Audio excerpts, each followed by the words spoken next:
Meghan and Prince Harry's Archewell announced on Tuesday evening it is committing to becoming net zero by 2030. This pledge came some 24 hours after the Queen's video message was broadcasted at the COP26's evening reception on Monday. Following Archewell's statement, royal commentator Russell Myers took to Twitter to speak about the timing of the announcement. The Daily Mirror's royal editor wrote, "Surely a coincidence this comes just 24 hours after Harry's grandmother the Queen spoke of her pride for son Charles and grandson William in their efforts leading up to COP26.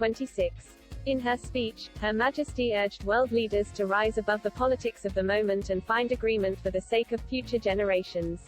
Moreover, she praised the work done to raise awareness on conservation and the environment by Prince Charles, Prince William and her beloved late husband Prince Philip. She said, "It is a source of great pride to me that the leading role my husband played in encouraging people to protect our fragile planet, lives on through the work of our eldest son Charles and his eldest son William. I could not be more." Many social media users appreciated the pledge by the Duke and Duchess of Sussex organization. One, named Dandelione wrote, "This is wonderful news. Love these two. I know this issue has always been very important to Harry. Archewell is doing great things." A second, named Halgia, added, "That is our most beloved Sussex. They didn't just talk the talk, they walked the walk.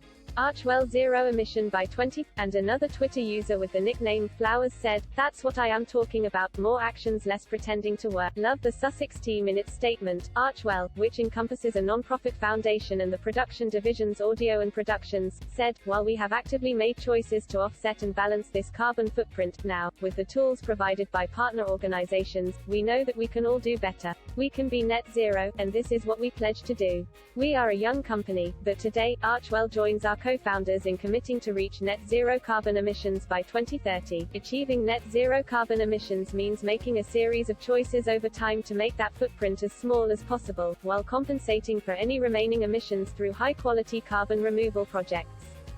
The organization set out its plan to achieve net zero, explaining it will work with an external consultant to track its footprint and then make steps towards becoming net zero. The statement added, "As we begin this endeavor, we will leverage the expertise of the non-profit organization Travelist, founded by the Duke, and the sustainable investing platform Ethic, to focus our investments in support of a low-carbon economy." Meghan and Harry announced last month they had become impact partners of Ethic, in a bid to make sustainable and conscious investing mainstream. Travelist, on the other hand, was launched in September 2019 by the Duke of Sussex, who leads a coalition of giants in the tourism sector trying to make sustainable travels more accessible to tourists. The statement also noted both Meghan and Harry had had a long-standing commitment to the planet both as a couple and before their nuptials. Prince Harry followed in Prince Philip's footsteps and focused much of his royal work on conservation. In 2017, he became president of African Parks, a conservation NGO that manages 19 parks in 11 countries on behalf of governments and communities across Africa. He also discussed the environment and the challenges the planet faces during a conversation with Dr. Jane Goodall, included in the September 2019 issue of British Vogue Guest edited by the Duchess of Sussex.